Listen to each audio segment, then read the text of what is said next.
Well, good morning, and Councilmember Lambert, thank you for having us. I appreciate it.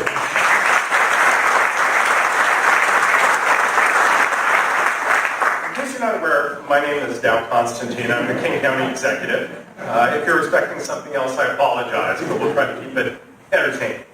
Elected leaders, thank you for joining us. Prosecutor Satterburn, our mayors, and others. To our valued employees, to the people of King County, and Pam Stern, thank you so much for that moving and meaningful introduction and a reminder of the debt that we will never be able to repay to the indigenous peoples of this land. Thank you so much.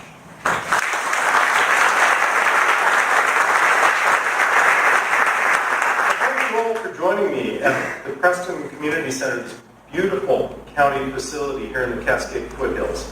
I want first to take a moment to thank Callie Knight of our staff, who did a spectacular job of making the arrangement, leading the arrangements. Thank you, Callie.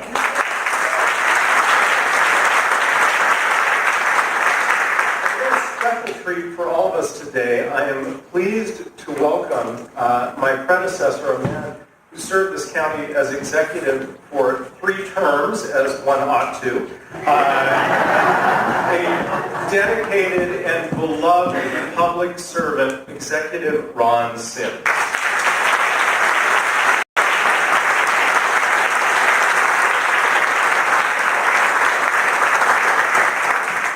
I'd like to move on by acknowledging my cabinet.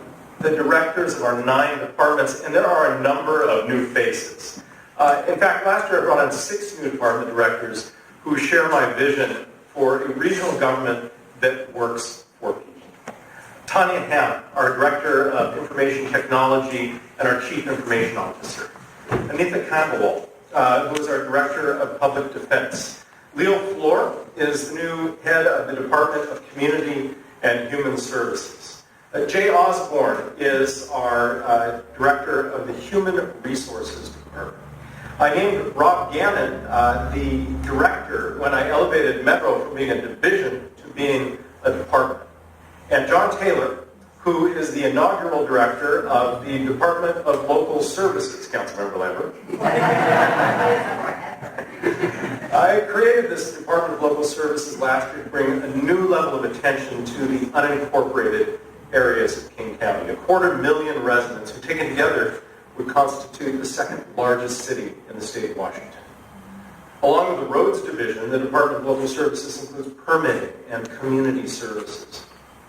The ink was barely dry on John's letterhead when he and the department had to jump into action earlier this year, responding to the worst winter storm in decades. Plowing roads, clearing bridges, getting help to where it needed to be.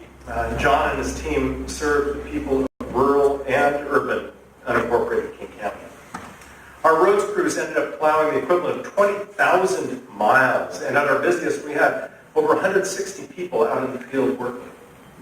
One of those who answered the call was Jeremy Ferguson, in charge of the Roads Division Maintenance Section, who, along with his crews, worked 12-hour shifts for 16 straight days to clear King County roads.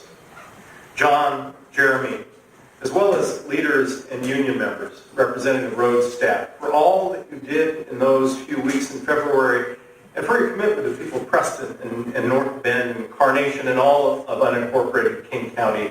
Please stand and allow us to express our thanks to you.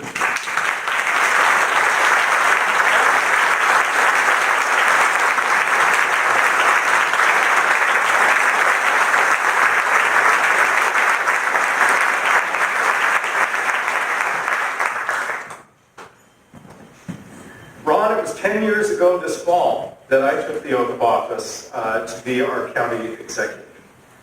During this time, I've worked with 2 different governors and 6 different Seattle mayors. I am not making that up. And literally thousands of council members and other elected officials from across the region.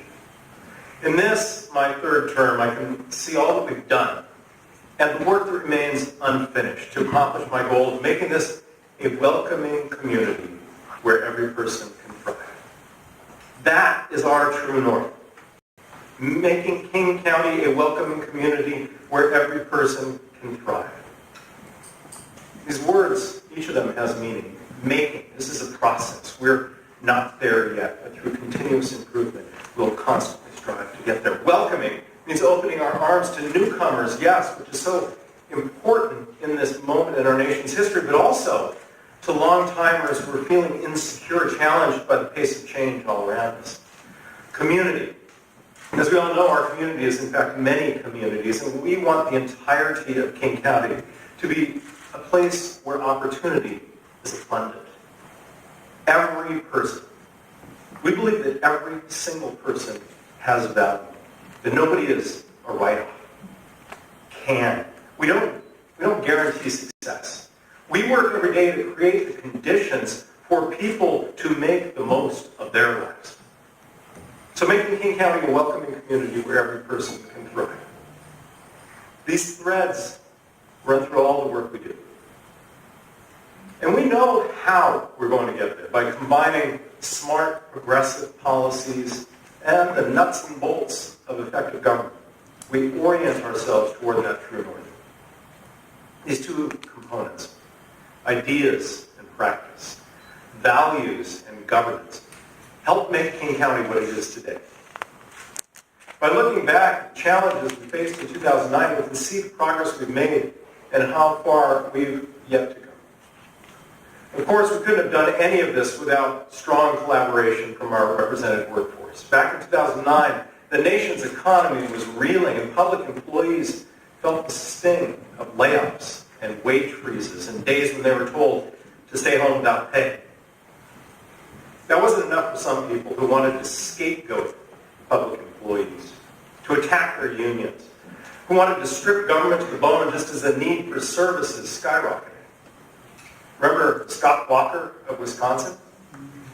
Well, his policies, they failed, and he lost re-election. At King County, we took a different approach. From my first days as executive, I sought to establish a strong partnership with labor, where we could achieve our goals of increased efficiency and increased productivity by incorporating our employees' ideas, their shared values, by empowering the people who've come to serve the public. And by working together in common purpose, we were one of the first employers in the nation to enact paid parental leave for all our employees. We created a professional development fund. We encouraged opportunities to volunteer at local charities and nonprofits. Working together, we took on a common enemy, rising healthcare costs.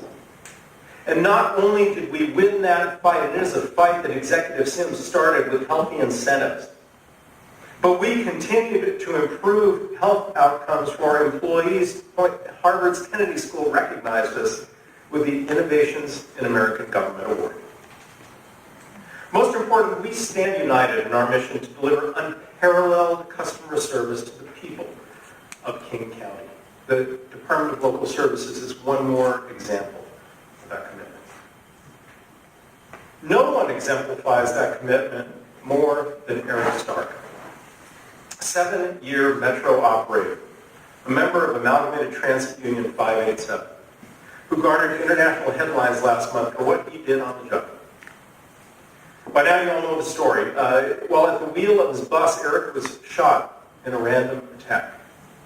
Despite having been shot, he steered his bus several blocks out of danger, delivering his passengers to safety. You know, the word heroic, it's often bandied about. But in this case, there are a few other apt descriptions that capture what he did that day. For their service to King County, I would like you to join me in acknowledging Eric and his wife, Kim, who is also part of our King County family. Please join me in thanking them.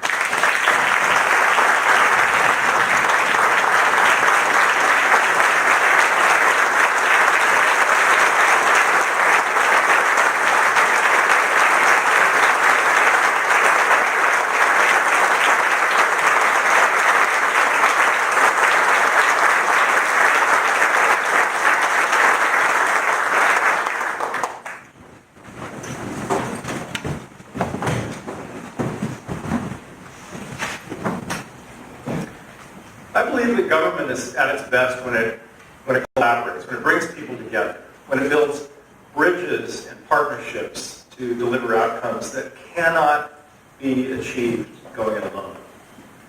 Last May, we reached a new milestone in our journey of collective bargaining. We negotiated our first ever master labor agreement. It governs work conditions for 62 bargaining units, representing more than 5,000 King County employees. Just this month, I signed the total compensation agreement for those same employees, which sets the wages and benefits for the next 2 years. Instead of bargaining at dozens of tables and dozens of timelines, we sat at one collaborative table, which is more efficient and more effective. The agreements we reached benefit both labor and management, and they speak volumes about our relationship. And the employees across King County, we see the value in that. When the United States Supreme Court delivered the appalling Janus decision, the vast majority of our union employees opted to keep doing their fair share. And that speaks to the character of our employees, to the value of labor unions, the value that unions bring to the members as a collective voice on wages, on benefits, on working conditions. I believe in collective bargaining, worker protections, the right to organize. And I believe these things make King County stronger and more productive and more able to meet the needs of the 2.25 million people who today call this place home. As I consider the journey of these last 10 years, I want to call out one person in particular, my budget director, Dwight Dively, a regional, really a national treasure, who has guided our budgets to be sustainable and to be strong. Dwight shares my determination to do finances right, and he understands the short-term costs of doing that without smoke and mirrors. This is, after all, a man who, and I'm not making this up, has, I've done the math on his every day. He stole this from his office. Since I took office, we've successfully moved King County to a biennial budget, one of the few regional governments to do so, and that is far better for predictability and long-term planning. And every year, I've determinedly kept spending below the rate of inflation and population growth. Our AAA bond ratings testify to the fact that King County is a role model for regional governments from coast to coast.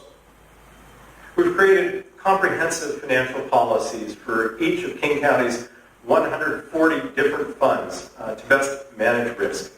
And we have saved, get this, over $540 million in interest costs through aggressive debt refinancing and other financial practices. And we're not done yet. But I say to the region and the nation, this is what becoming best run government looks like. You know, we've come a long way from the days of furloughs and foreclosures. Today, our region is experiencing unprecedented prosperity. As a government, we're providing more transit to more people than ever before. We're providing more housing to more people than ever before. For those experiencing behavioral health challenges, we're providing more services than ever before, where and when people need them. And we're protecting what makes this place so special and standing up for our values at a time when they are under constant attack by our federal government. Our accomplishments give us the perspective and the confidence, and I think the obligation as well to do even more. You know, we've reached the moment in our journey when we can make important and lasting progress in achieving our goals. We have clarity, we have conviction, we move with purpose and optimism. We can make history. Let's begin with how we're reforming healthcare delivery. You know, our story opens with the passage of the Affordable Care Act in 2010.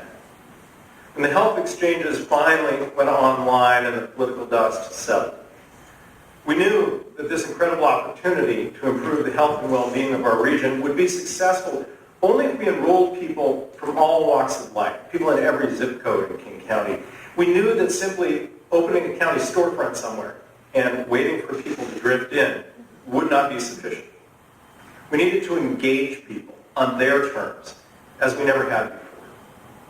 So we got to work. We forged partnerships with activists and community groups to spread the word about the importance and the availability of health insurance. And thanks to the work of so many, including the wonderful Daphne Pye from Public Health, who is here with us today, we made King County a national success story. In 5 years, we cut the uninsured rate in half. And the uninsured rate for children in King County has reached an historic low of 1.6%.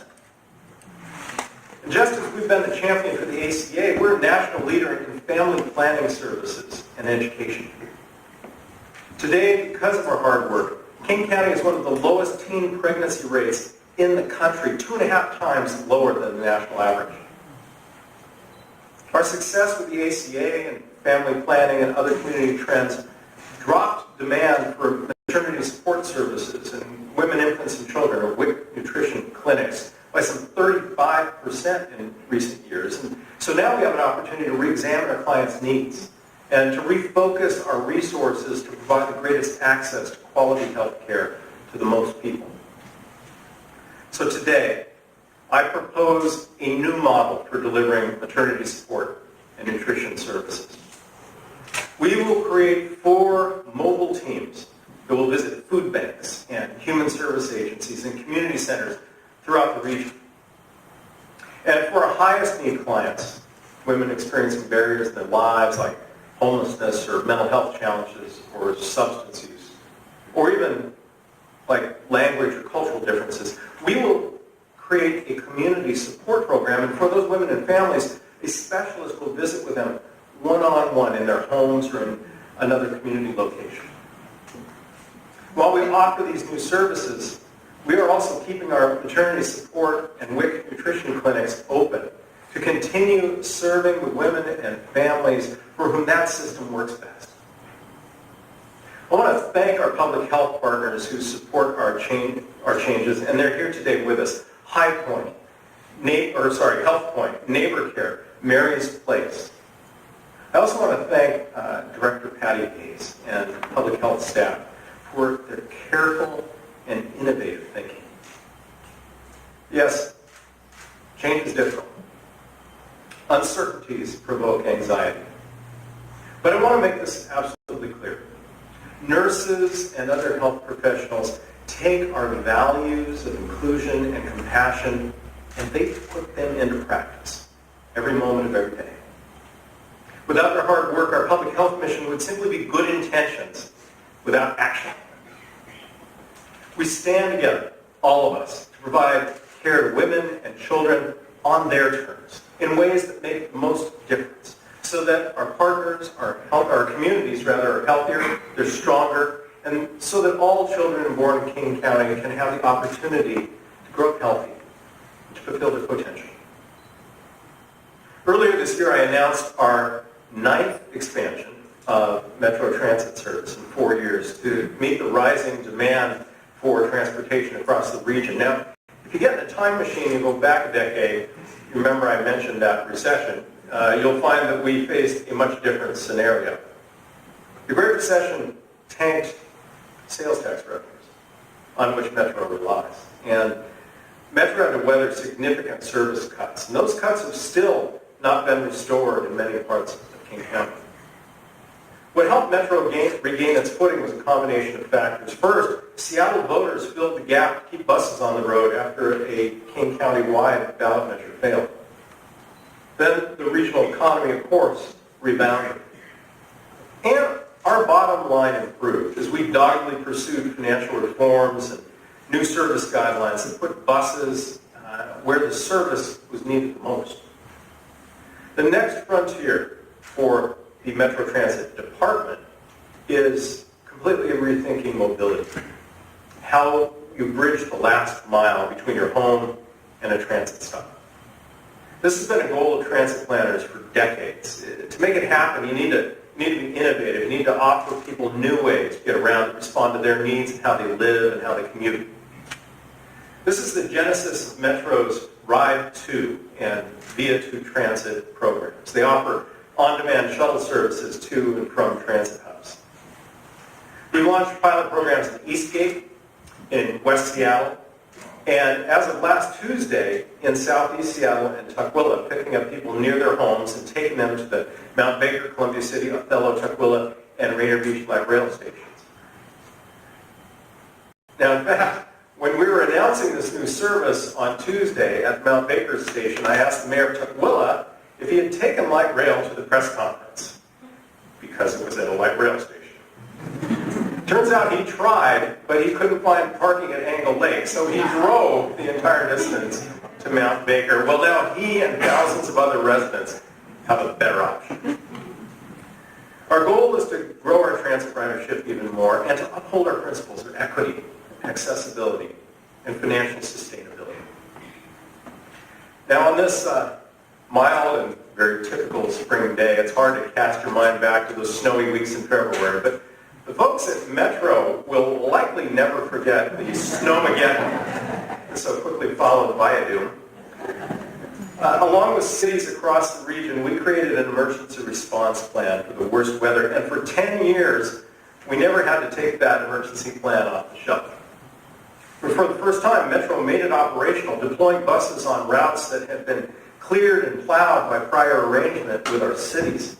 It was an enormous undertaking. But we bounced back to regular service before the final patches of snow had melted on people's lawns. Social media these days is, I think you'd agree, a pretty dark space. Everyone's a critic. Everyone's got an opinion. And if there is something negative to say, you can be sure someone will say it. But I was heartened to see so many people commenting on how much they appreciated the operators who navigated difficult routes. The mechanics who chained up 21-ton buses in the freezing rain and blowing snow. The dispatchers and communications people who made sure riders were aware of all the changes. It almost makes Facebook worth it. Almost. But one thing we heard loud and clear was this. Riders wanted better information on their smartphones about the status of their bus, and we are making that happen. In the next few months, apps like the popular One Bus Away will be able to alert customers when their trip has been canceled or a bus stop has been added or closed. And for unforeseen impacts like an overturned fish truck or sudden winter storm, it will prompt you with an alert message when certain routes are canceled or rerouted and tell you where to go to find information about how to get to your destination. Customers will begin to see these data improvements as early as next month, with full rollout by the end of the year. This is just one way the best large transit agency in North America, I never tire of saying that, continues to attract new riders and make sure people get to where they need to be, whether by bus or shuttle or van pool or water taxi or ways we have not even yet considered. Transit's so important to me because it provides access to jobs, access to education, access to opportunity, and also to what we like to call our big backyard. Trailhead Direct has been one of our most successful launches. We began this pilot 2 years ago, providing weekend and holiday shuttle service to some of the most popular trailheads, including Margaret's Way and East Sunset Way. And last year we added pickups on Capitol Hill and Mount Baker, Eastgate, and North Bend to trailhead destinations including Mount Si and Mount Tenerife, and Mailbox Peak. This Saturday and on our birthday, we're expanding service again so hikers can take Trailhead Direct shuttles from the Tukwila Light Rail Station or from the Renton Transit Center, and we're adding Cougar Mountain and Little Si as destinations. The testimonial say it all. I love this program. Such great service.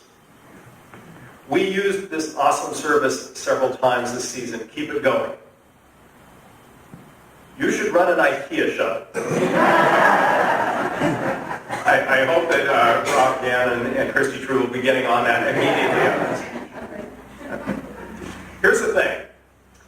I share this love of the outdoors. When I was a kid, I spent a lot of time hiking with my scout troop and skiing in the mountains and swimming in the Sound. I developed a strong appreciation for the remarkable beauty of this place, an appreciation I'm sure you all share. As a young adult, I had the opportunity to be involved in the fight to save a neighborhood wooded ravine, the one we played in as kids. And that fight was successful, and maybe more than anything, led me down the path into politics. King County has 175 miles of regional trails and over 200 parks and 28,000 acres of open space. And this August, the Parks Levy renewal will be before the voters. Thank you, Councilmember Lambert. If approved, this levy would connect or complete many well-traveled trails. Under this proposal, King County Parks would complete the final segment of the 11-mile East Lake Sammamish Trail. The East Side Rail Corridor would be expanded, including a new trail over the iconic Wilburton Trestle in Bellevue. And the proposal would fund an extension of the Green River Trail, which will connect the cities of Kent and Tukwila to Seattle in the South Park neighborhood. The proposed levy would generate an estimated $810 million over the next 6 years. And would cost the owner of a home valued at $500,000 an additional $2.25 a month. I want to recognize the important work of my Open Space Equity Cabinet to ensure that every resident in King County has access to green space. This is really central to this Parks levy. The Cabinet is comprised of 21 members who help us focus investments and attention where they're needed most. And with us today, representing the Open Space Equity Cabinet, is Tukwila City Council Member Deshaun Quinn, and I would like to recognize him and our Cabinet's contributions. Thank you.